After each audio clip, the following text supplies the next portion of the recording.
a couple of weeks ago, the daily Bible reading that Wanda and I do included what we heard in the gospel as Jesus' illustration of the sheep and goats. And after the reading, we both agreed that passage was extremely disturbing. And we wondered if we would be assigned to the sheep or to the goats. It is a very difficult passage.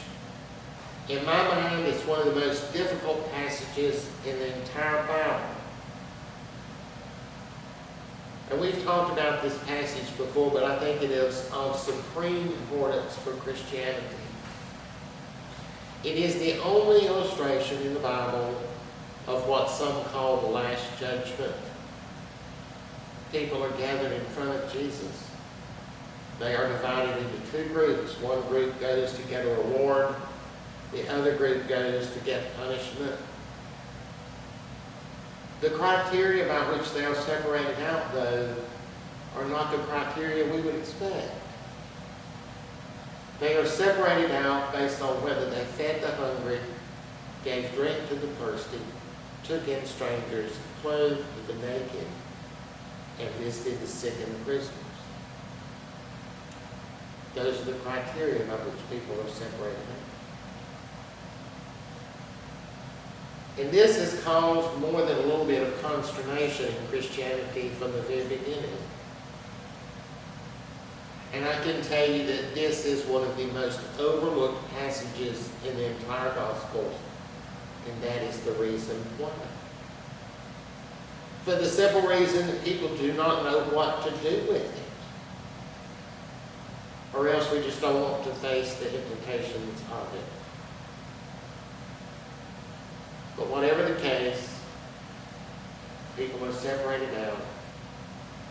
And the criteria by which they are separated out has nothing to do with what we normally would think people would be separated out based upon. Whether they fed the hungry, gave drink to the thirsty, took in the strangers, clothed naked, and visited the sick and the prisoners. There are, of course, other passages in the New Testament that indicate that people who are guilty of at least some of the things we normally think of as sins won't enter heaven. But still, even in the face of that, the passage we're talking about today remains fair. And most ominously, it's not from Paul or Mark or somebody like that. It comes straight from the mouth of Jesus. And so we should be especially hesitant to ignore it.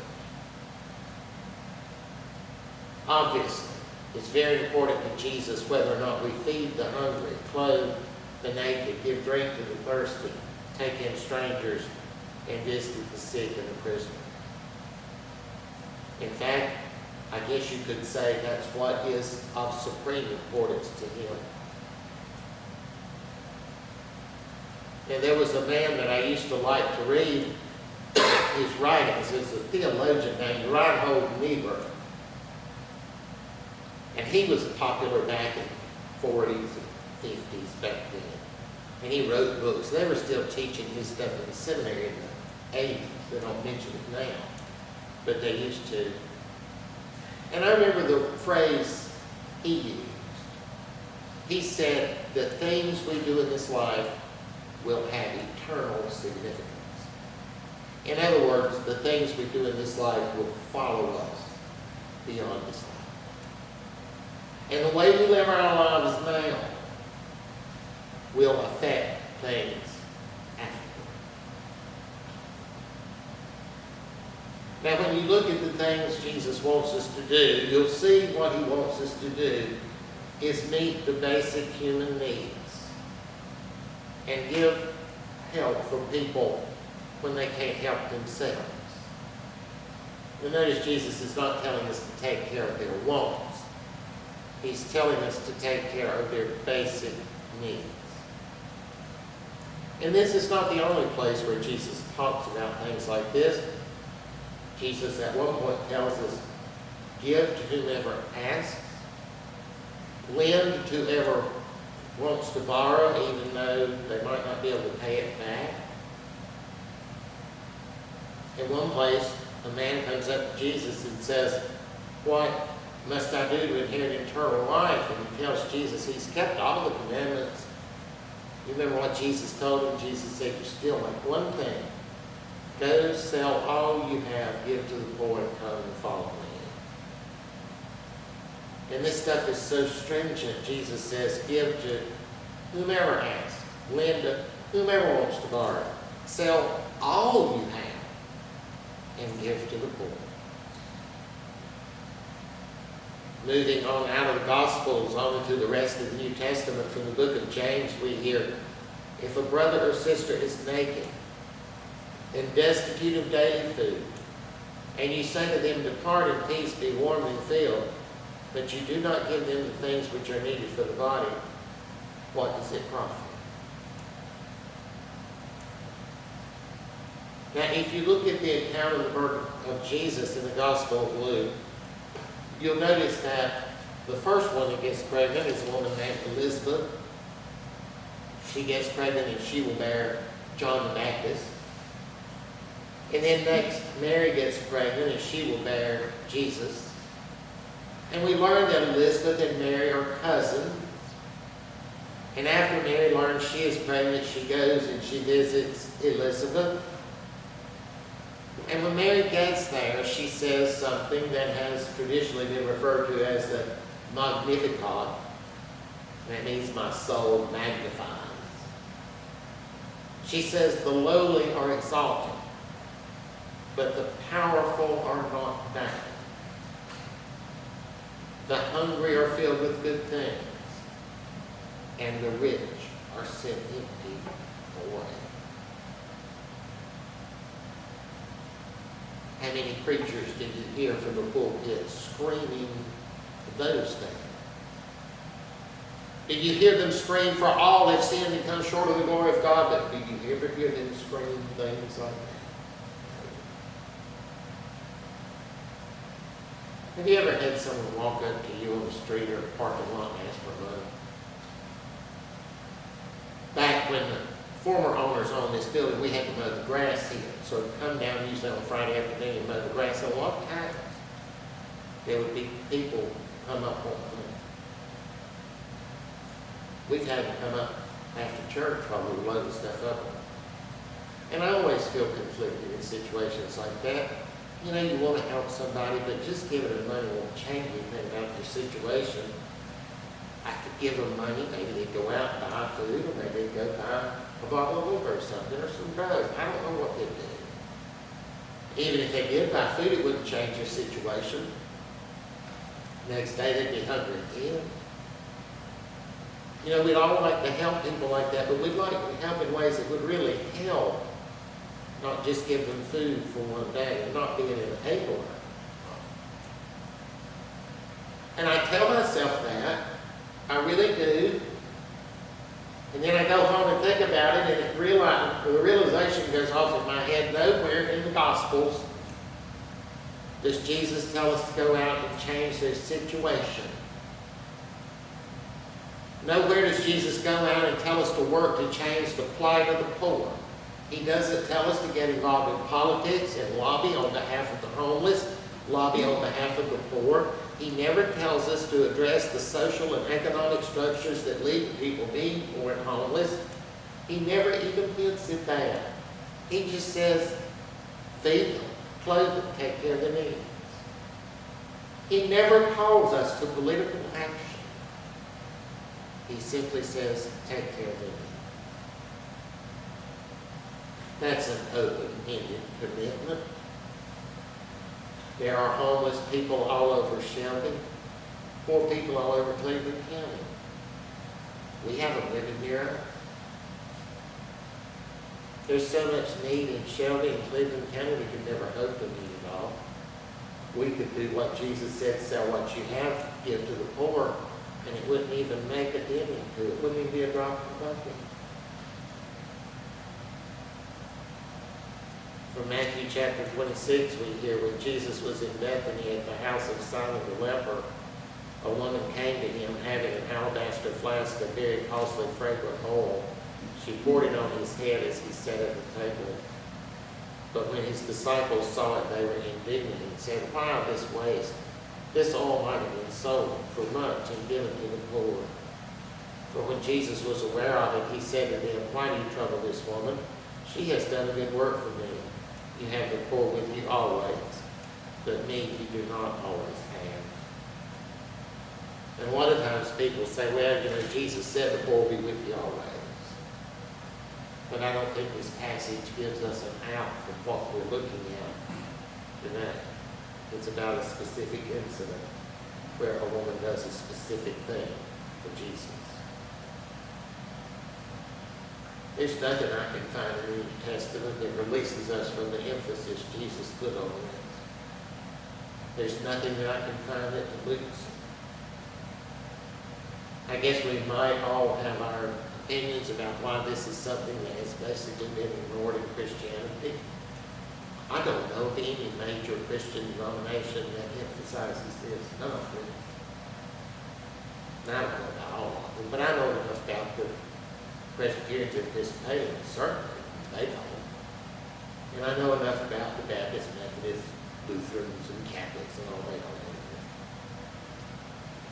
Now, individual Christians and various Christian subgroups, however, have sometimes placed an emphasis on it.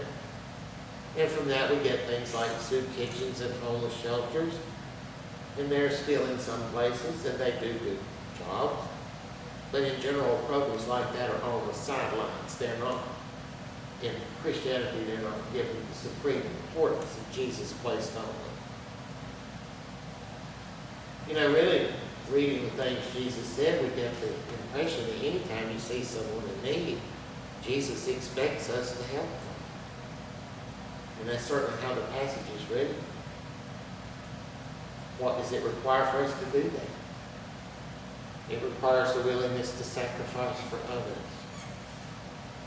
It requires the willingness to give up things we might want, give up things for ourselves, in order that the needs of others might be met. It can't be all about me and what I want. Living like Jesus wants us to live means so much more than avoiding certain sins. It requires sacrifice on our part. And it requires a price. But does Jesus want us to do that out of a sense of duty, only because he said? Does he want us to do that because we think, well, we're going to do this because Jesus said to? In the parable of the Good Samaritan, a man is robbed and beaten and left on the side of the road severely wounded. A priest comes by and does nothing. A Levite comes by and does nothing. Two big Jewish religious figures come by and they do nothing. Then a Samaritan comes along, who the Jews looked at as garbage and trash. And Jesus said the Samaritan had compassion on him. Now what's translated as compassion there is literally to be moved in his bowels. You see, the bowels were thought to be the seat of love, and bowels doesn't mean you're using that to be your stomach. In your gut. That's what we would say. The Samaritan felt for the wounded man so much that he felt it in his gut. And he felt it in his gut. And that's why he couldn't go on without help. You see, maybe that's what Jesus really wants. Maybe Jesus doesn't want us to do things simply because he told us to. But maybe what Jesus wants us to do is cultivate love and compassion for others to the point where we feel in our gut, to where we can't help but do something. To where it's the thing that we have to do. Not because he told us to do it, but because we feel it in our gut. A couple of weeks ago, my phone messed up. I didn't realize how much I had gotten to spend on that phone having an instant connection to everybody and everything until it messed up. So it messed up on Sunday afternoon. I called, and they said there was nothing they could do. I'd have to get a phone. So I went Monday to get a phone. I was struck by how much that place has changed over the years. I can remember years ago, one did I go in there. They were the nicest, friendliest people you'd ever want to meet. Had all the phones set out, you could go by and look at this phone, compare it, choose what you wanted and all. They were just very nice and all. They even worked on phones back then. They had a problem with your phone, you took it in there, they had a counter back there, you got the thing, said my phone's good, so they did work on it for a few minutes and fix it. I'll do that now. When I went in there a couple of weeks ago, it was another story. They had 3 different phones in this already. They don't know anything about the phones, they're just there to say you something. They're there to push one of these 3 phones off on you at the highest level of service they can possibly fool you into agreeing to. Now, I didn't want any of the phones they had there, but I had to have one, so I got one that I thought would be the least objectionable. The guy told me it would be $70 a month for the next 36 months, extra for that phone. I said, that's $2,500. He said, I'm giving you a good deal. I said, you're charging me $2,500 for a phone. He said, no, I'm charging you $70 a month. I said, how much is the phone if I just buy it? He said, $750. I said, so I could either pay you $750 now and get this phone, or I could pay you $2,500 for the stupid thing over the next 3 years. He said, yeah.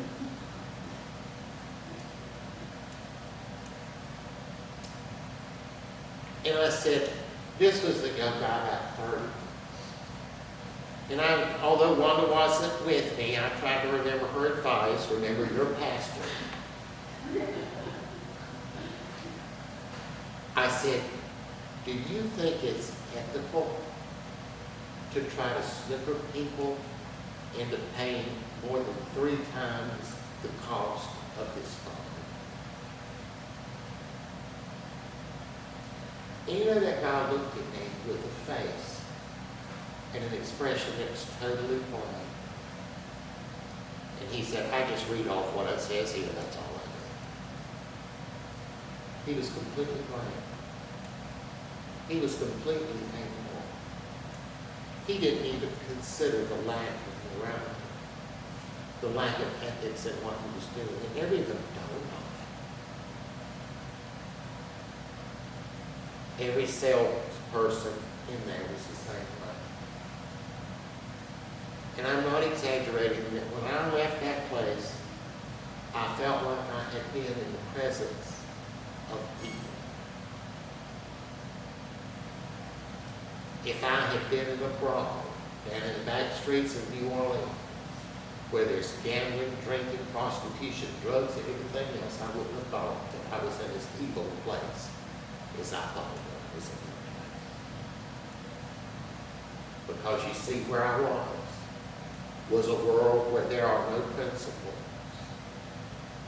where there is no morality, where there are no ethics, a world where others don't matter, a world where get all you can rules, a world where blank faces swindle people out of money, and it never even dawns on them that they do anything wrong. They never think about it. If the guy was trying to jip people, I could deal with people like that. But people who are blank are the scary ones.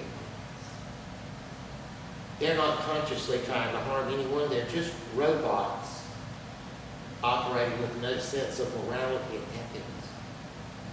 And that's scary. And by the way, Wanda and I decided that 60 days from that day, when my phone is unlocked, we're changing phone carriers. After being with this company for 31 years. I'm not trying to single out any company. It's that way everywhere more and more now. From the robots on the sales floor to cell phone company, all the way up to the highest levels of business and all the way up to the highest, very highest levels of our government. Blank faces. They don't even think about it. Me. You know, there are a lot of things I don't like that are going on today in our society. A lot of things I don't like businesses are doing, individuals are doing.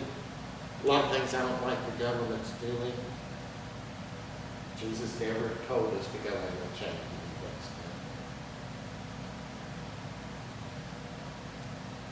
He says, what did you do? How did you do it? What did you do for others? Listen to this from the Gospel of Mark. I mentioned it earlier, but I won't read it the whole thing.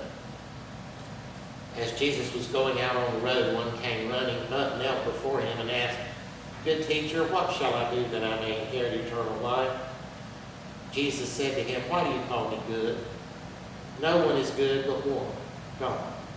You know the commandments. Do not commit adultery, do not murder, do not steal, do not bear false witness, do not defraud, honor your father and your mother." The man answered him and said, "Teacher, all these things I have kept from my youth." Jesus looked at him and loved him and said, "One thing you lack. Go your way, sell what you have, and give to the poor, and you will have treasure in heaven. And come, take up the cross and follow me." But the man was sad at this world and went away sorrowful, for he had great possessions. Gosh, do we take that seriously? We're all going to fail if we hold ourselves to the strict standards looking at these literal words of Jesus. Let's face it. We're not going to give away everything we have and sell everything and give it all away. We're not going to do that. Has anyone ever done that? A few. You might point out people like Mother Teresa. I had nothing against Mother Teresa. I mean, she was fine with me. But people like that really don't give up anything. Mother Teresa knew that the Catholic Church would take care of her. She didn't have to worry about how she's going to pay her nursing home if she got old, in other words. She knew the Catholic Church would pay for it. So it's one thing to say, "Oh, I'm giving away everything," when you got somebody behind you that's going to take care of it.